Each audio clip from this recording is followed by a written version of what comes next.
You know, some of these guys, I mean, the reason that you always hear about Paul Revere's ride, well, the house that he was going to was the Reverend Jonas Clark. It was actually the Hancock Clark house.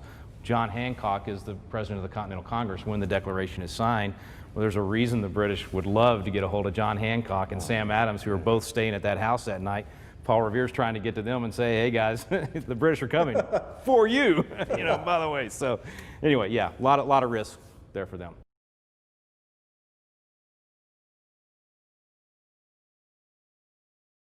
This is Lexington. We're at the house of the Reverend Jonas Clark. So this is the house. So it's about midnight, and it feels like we have stepped back in time. It's an opportunity to relive the moment of Paul Revere's ride. We're standing right outside the home of one of my heroes, the pastor there, Jonas Clark. Reverend Clark's the guy that starts the militia here. He's the one that calls these guys out. You got Sam Adams and John Hancock inside.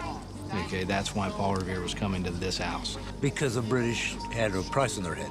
Yeah, they were after him. They knew Hancock was the troublemaker and Sam Adams was the troublemaker, so they wanted to shut him down.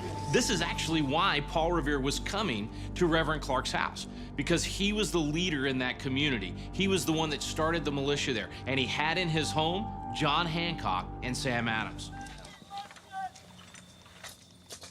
Okay, that's just cool.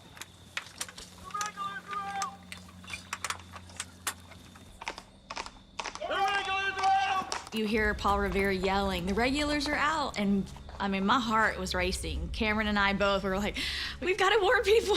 I did get chills, but they were not from the cold. They were from Paul Revere riding down that road, going to warn Reverend Clark. All right, Mr. Hancock! Mr. Adams!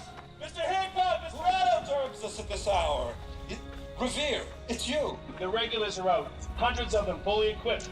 They've been rowed across the river to Cambridge. Seeing a reenactment firsthand just sears it into your memory. You will never forget it. It is so much more than reading it in a book. It's an opportunity to be transported back in time and relive that special day that really started America. I have the utmost confidence that this noble struggle for liberty will conclude gloriously for America.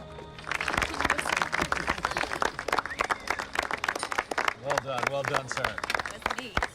All right.